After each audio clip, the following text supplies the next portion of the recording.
All right, and there's my four-door Civic, the boat, the truck, and the future homestead area.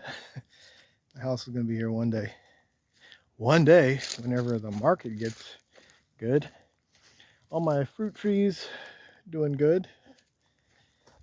And then we have the off-grid area, which is over here. Which eventually, when I get the house built, it'll be off-grid too. But for right now, yeah, this is my other area back up in the woods. Workshop, water storage, solar, off-grid cabin, greenhouse.